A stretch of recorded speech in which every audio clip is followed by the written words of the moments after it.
Assalamualaikum warahmatullahi wabarakatuh. Perkenalkan, saya Rama Bagus Prasetyo. Dan saya Irsyad Babes Setiawan. Di sini kami akan mempresentasikan tentang makalah sistem terdistribusi berbasis web. Untuk yang pertama yaitu tipe dan jenis jaringan. Tipe dan jenis jaringan memiliki 5 jenis, yaitu berdasarkan distribusi sumber data atau informasi, berdasarkan peranan dan hubungan tiap komputer dalam memproses data, berdasarkan topologi, jangkauan geografis, dan media transmisi data. Untuk yang pertama, jenis jaringan komputer berdasar distribusi sumber data atau informasi. 1. Jaringan terpusat. Jaringan komputer terpusat adalah jenis jaringan komputer yang terdiri dari satu komputer induk dan satu atau lebih komputer terminal.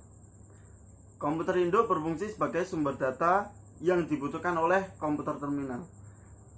Komputer induk inilah yang menyimpan semua data-data maupun program aplikasi untuk kemudian didistribusikan ke komputer terminal. Sedangkan komputer terminal itu sendiri biasanya hanya berfungsi untuk menjadi perantara pengguna untuk mengakses komputer induk. 2. Jaringan terdistribusi. Jaringan komputer terdistribusi merupakan jenis jaringan komputer yang terdiri dari beberapa komputer induk.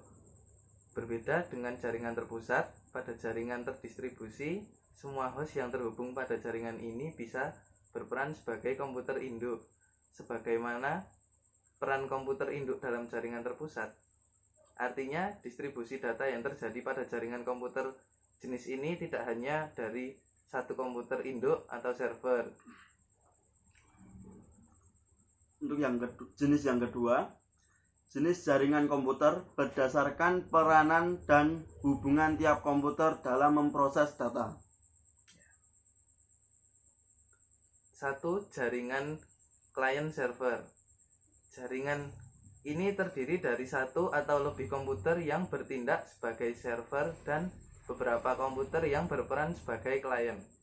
Umumnya, yang bertindak sebagai server hanya satu komputer, dan komputer yang lainnya berperan sebagai klien. Komputer server berperan sebagai penyedia sumber daya atau data, sedangkan komputer klien menggunakan sumber daya atau data yang disediakan oleh komputer server tersebut. Untuk contoh gambar dari jaringan klien server bisa dilihat pada slide ini. Untuk kelebihannya, terdapat seorang administrator jaringan yang bertugas mengelola sistem keamanan dan administrasi jaringan, sehingga keamanan dan administrasi jaringan lebih terkontrol. Komputer server dapat difungsikan sebagai pusat data. Komputer klien dapat mengakses data yang ada dari komputer klien manapun. Jika ada komputer klien yang rusak, pengguna masih bisa mengakses data dari komputer klien yang lain. Kelebihan ketiga, pengaksesan data lebih tinggi karena penyediaan dan pengelolaan fasilitas jaringan dilakukan oleh komputer server. Komputer server tidak terbebani oleh tugas lain sebagai workstation. Untuk kelebihan terakhir, sistem backup data lebih baik karena dapat dilakukan terpusat di komputer server. Jadi, seandainya komputer klien mengalami kerusakan, masih tersedia backup oleh server. Untuk kekurangannya, yaitu membutuhkan biaya mahal relatif, karena membutuhkan sebuah komputer server yang berkemampuan tinggi. Kemudian, kelancaran jaringan sangat bergantung kepada komputer server, sehingga jika server terganggu, maka sistem secara keseluruhan juga terganggu. Untuk selanjutnya, jaringan peer-to-peer. Pada jaringan jenis ini, masing-masing komputer, baik komputer klien maupun komputer server, mempunyai peran dan kedudukan yang sama. Dengan kata lain, komputer server dapat menjadi komputer klien dan sebaliknya, komputer klien pun dapat menjadi komputer server. Untuk kelebihannya, 1. Semua komputer yang terhubung ke jaringan memiliki hak yang sama. Kedua, biaya lebih murah atau efisien. relatif tidak membutuhkan sebuah komputer server yang berkemampuan tinggi. 3. Kelancaran jaringan tidak tergantung kepada komputer server. Dan untuk kekurangannya, yang pertama, sistem keamanan jaringan ditentukan oleh masing-masing komputer yang terhubung ke jaringan. Kedua, data tersebar pada masing-masing komputer atau backup data harus dilakukan masing-masing tiap komputer. Yang terakhir, troubleshooting jaringan lebih rumit. Ya, untuk yang ketiga, jenis-jenis jaringan komputer berdasarkan topologi. Untuk topologi memiliki 6 jenis, yaitu yang pertama topologi hybrid. Topologi hybrid adalah topologi yang luas, yang mana topologi tersebut adalah gabungan dari 2 atau lebih jenis topologi yang lainnya. Topologi hybrid tersebut memiliki semua ciri-ciri dan sifat dari jenis topologi yang ada di dalamnya. Bisa dilihat untuk contoh gambar dari hybrid pada slide berikut.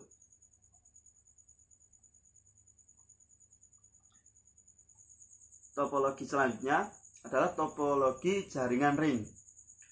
Topologi jaringan ring atau topologi cincin merupakan topologi jaringan yang rangkaiannya berupa titik-titik yang mana masing-masing titik bagian kanan dan kirinya terhubung ke 2 titik lainnya sampai ke komputer yang pertama dan akhirnya membentuk cincin atau lingkaran seperti gambar yang slide berikut.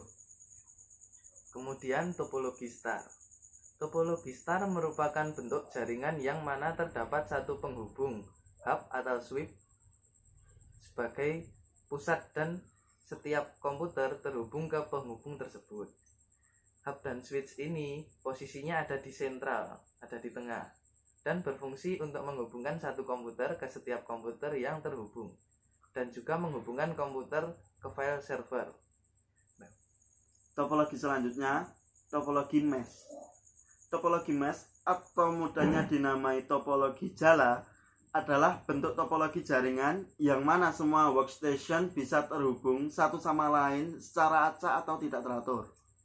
Karena workstation langsung terhubung dengan workstation yang dituju, maka arus data bisa dilakukan dengan cepat tanpa harus melalui workstation lain. Kemudian topologi tree. Topologi jaringan tree atau pohon merupakan topologi jaringan yang bertingkat dan hierarki, yang mana antar koneksi menggunakan hub atau switch dengan masing-masing hub terhubung dengan file server. Topologi tree sebenarnya adalah kombinasi dari topologi star dan topologi bus. Namun yang membedakannya adalah topologi tree ini terdapat banyak hub di dalam jaringannya dan sistemnya yang hierarki. Topologi yang terakhir adalah topologi bus. Topologi bus secara umum digunakan pada beberapa perusahaan yang berskala kecil karena topologi ini memiliki karakteristik yang bisa dikendalikan. Topologi ini memiliki kabel tunggal pada sepanjang jaringan, sementara untuk kabel yang terbentang tersebut memiliki fungsi untuk backbone atau kabel utama yang terdapat pada jaringan topologi tersebut. Kemudian jenis-jenis jaringan komputer berdasarkan jangkauan geografis. Untuk jangkauan geografis ini memiliki 3 jenis. Jenis yang pertama, LAN, Local Area Network. Local Area Network merupakan jaringan komputer yang hanya mencakup area atau wilayah yang kecil saja. Biasanya digunakan pada jaringan di warnet, kantor, atau di sekolah. Sebagai contoh, penerapan hubungan komputer lantai 1 dengan lantai 2 atau lantai lainnya dan masing-masing dalam satu gedung. Teknologi yang digunakan dapat menggunakan kabel maupun Wi-Fi atau nirkabel. Untuk kedua, Metropolitan Area Network atau MAN adalah jaringan komputer dalam satu kota atau antar kota tertentu dengan kecepatan transfer data yang tinggi. Jaringan komputer ini menghubungkan berbagai lokasi seperti perkantoran, kampus, pemerintah, dan lain-lain. Teknologi ini menggunakan asynchronous transfer mode atau ATM, Fiber Distribute Data Interface atau FDDI, dan Switch Multi Megabit Data Service SMDS. Untuk yang terakhir, WAN atau Wide Area Network. WAN adalah suatu jenis jaringan komputer yang sangat luas, mencakup negara ataupun bisa mencakup benua. Media transmisi yang biasa digunakan dalam jaringan WAN adalah kabel bawah laut dan satelit. Teknologi ini menggunakan frame relay X25 ISDN. Ya, untuk penggambaran dari LAN, MAN, dan WAN bisa dilihat seperti slide berikut. Jenis jaringan yang selanjutnya adalah jenis jaringan komputer berdasarkan media transmisi data. Pertama, jaringan komputer berkabel atau wired network. Wired network adalah jenis jaringan komputer yang menggunakan kabel sebagai media transmisi datanya. Kabel tersebut digunakan untuk menghubungkan komputer dengan yang lainnya agar komputer-komputer tersebut dapat saling bertukar data maupun terhubung dengan internet. Untuk yang kedua, jaringan komputer near cable atau wireless network berbeda dengan wired network. Wireless network tidak menggunakan kabel sebagai media transmisinya. Pertukaran informasi atau data antar komputer menggunakan gelombang elektromagnetik. Ya. Kemudian peran WWW dan IP untuk sistem terdistribusi. Untuk yang pertama, peran WWW untuk sistem terdistribusi. WWW adalah sistem untuk mengirimkan dan menyebarkan data melalui jaringan internet pada skala yang besar, yakni seluruh penjuru dunia. WWW juga dapat diartikan sebagai sebuah nama yang diberikan agar semua bagian internet dapat diakses sebuah software web browser. WWW juga sering disebut sebagai sebuah protokol di sebuah URL, Uniform Resource Locator. Sering pula disebut sebagai istilah untuk mengidentifikasikan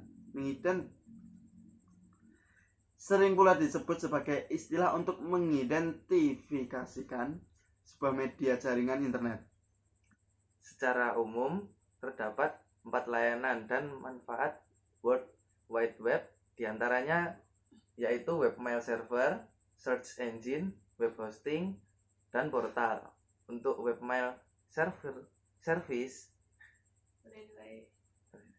secara umum terdapat 4 layanan dan manfaat World Wide Web, diantaranya sebagai berikut, yaitu webmail service, search engine, web hosting, dan portal. Untuk webmail service dipergunakan untuk mengirimkan surat elektronik ke orang lain. Layanan ini dapat diperoleh secara gratis maupun secara berbayar. Sebagai contoh, layanan email gratis yaitu gmail.com, yahoo.com, hotmail.com. Sedangkan untuk email yang berbayar biasanya digunakan untuk kepentingan perusahaan dengan menggunakan nama domainnya sendiri. Itu yang kedua, search engine atau biasa disebut mesin pencari. Search engine adalah layanan gratis yang digunakan untuk mencari informasi berdasarkan kata kunci tertentu. Saat ini, search engine yang cukup populer yaitu Google, Bing, dan Yahoo. Ya. Kemudian, web hosting. Web hosting merupakan tempat yang dipergunakan untuk menyimpan database sebuah website. Sebuah website hanya dapat diakses apabila domain website tersebut tersambung dengan web hosting yang menjadi tempat penyimpanan database. Keempat, portal. Portal adalah sebuah layanan yang ada di internet, di mana di dalamnya terdapat beberapa layanan sekaligus. Misalnya layanan news, email, tanya jawab, dan chatting. Salah satu portal yang saat ini cukup terkenal yaitu yahoo.com. Ya. Kemudian peran IP untuk sistem terdistribusi. IP address sendiri adalah label numerik yang ditetapkan untuk setiap perangkat yang terhubung ke jaringan komputer yang menggunakan protokol internet untuk komunikasi. Banyak sekali fungsi-fungsi IP address yang dapat mendukung aktivitas kita dalam berinternet. Adapun fungsinya seperti sebagai sebuah identitas alamat perangkat dalam sebuah jaringan dan sebagai alat identifikasi host atau interface. Penjelasan mengenai fungsi dari IP address adalah sebagai berikut. Fungsi IP address sebagai identitas alamat perangkat. IP address digunakan sebagai identitas alamat setiap perangkat jaringan yang akan melakukan komunikasi antar perangkat.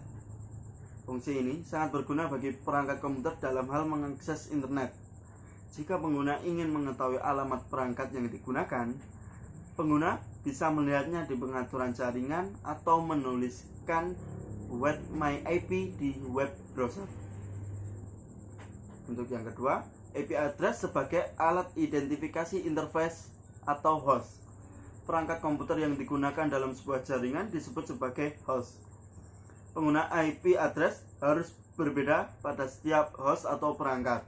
Nah, karena hal inilah yang membuat IP address setiap perangkat yang terhubung pada jaringan komputer akan memiliki sifat yang unik dan berbeda satu sama lainnya.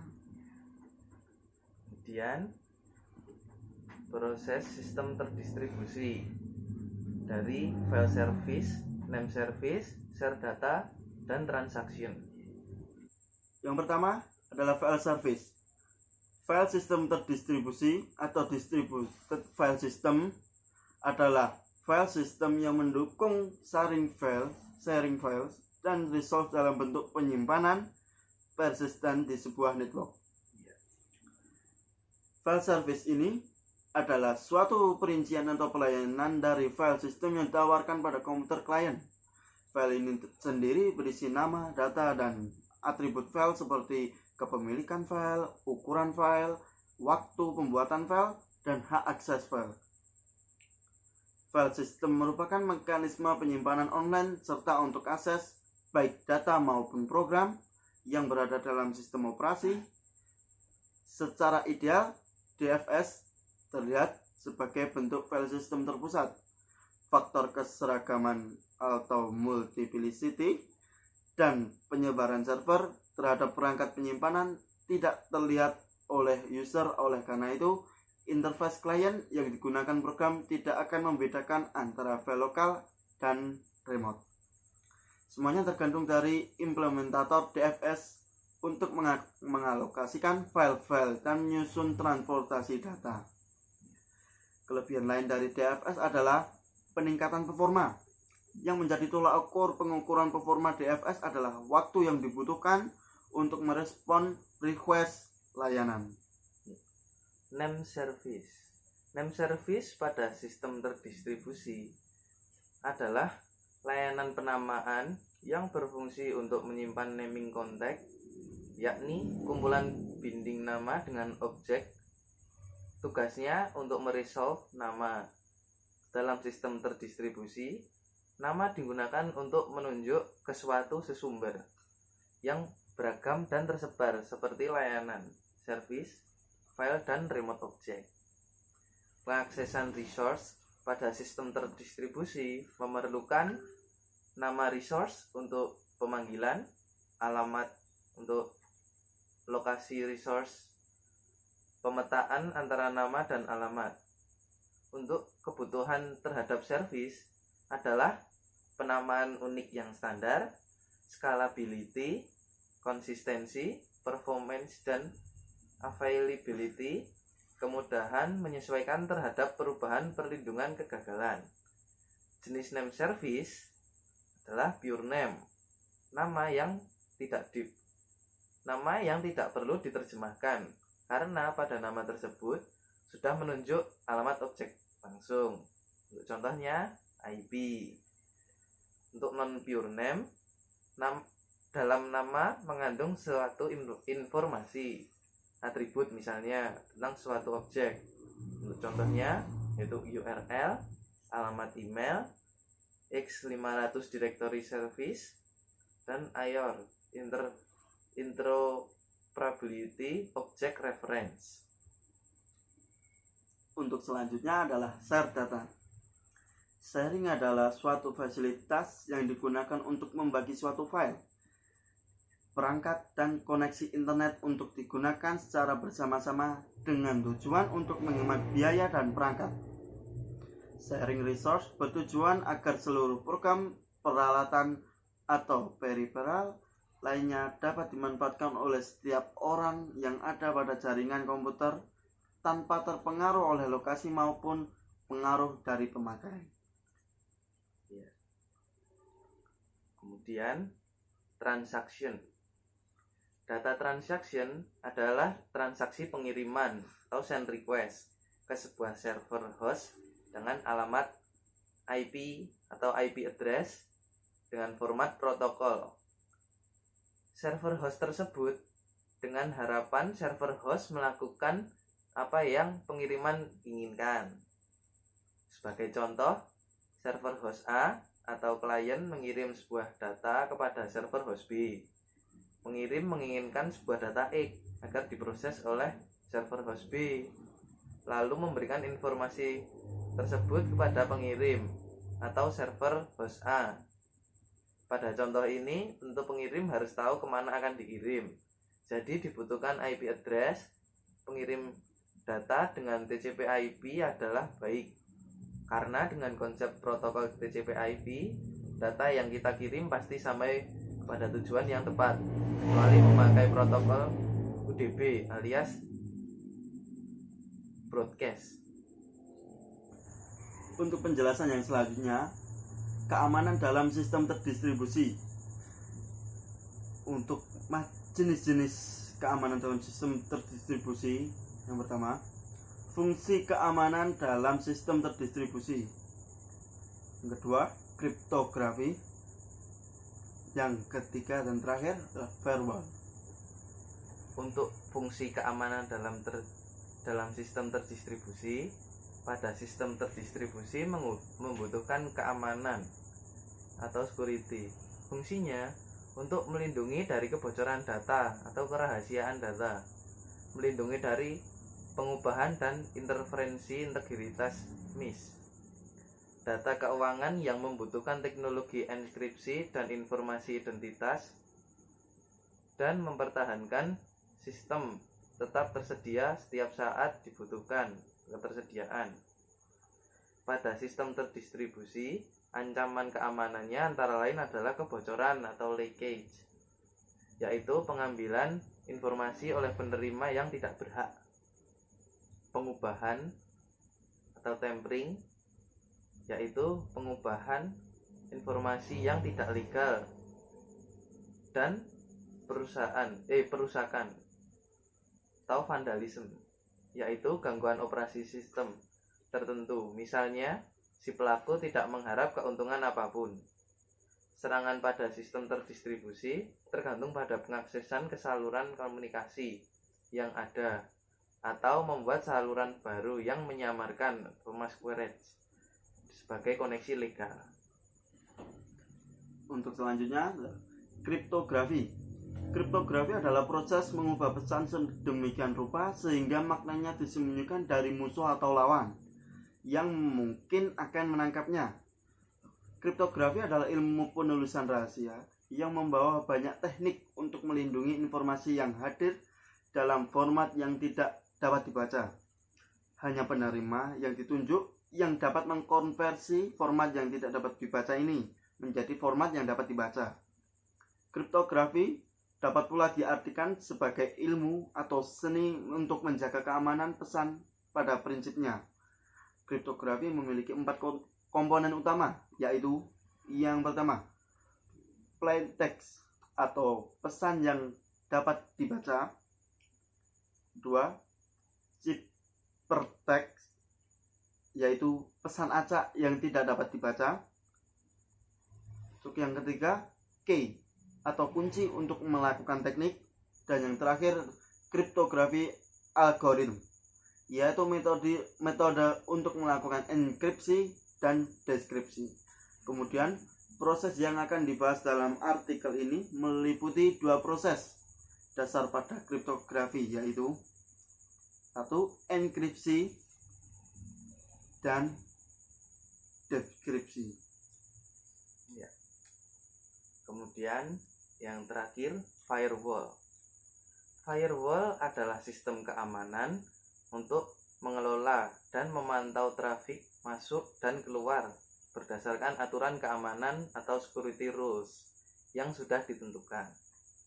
Firewall memiliki fungsi untuk mencegah akses yang tidak diinginkan dari atau ke dalam jaringan atau ke server. Untuk menjaga keamanan dan keandalan layanan, server Rumah Web Indonesia menggunakan firewall pada layanan hostingnya. Berikut beberapa fungsi firewall di server, yaitu mencegah brute force login, metode meretas password dengan mencoba password secara acak, seperti login cPanel dan email, dengan melakukan pemblokiran IP yang berusaha melakukan brute force login. Kemudian melakukan pemblokiran atau block IP yang melakukan port scan. Lalu melakukan pemblokiran atau block IP ketika ada percobaan peretasan hack seperti SQL injection menggunakan modul security atau ModSec pada PHP. Untuk terakhir, terima kasih telah menonton video dari kami. Sekian yang bisa kami sampaikan. Wassalamualaikum warahmatullahi wabarakatuh.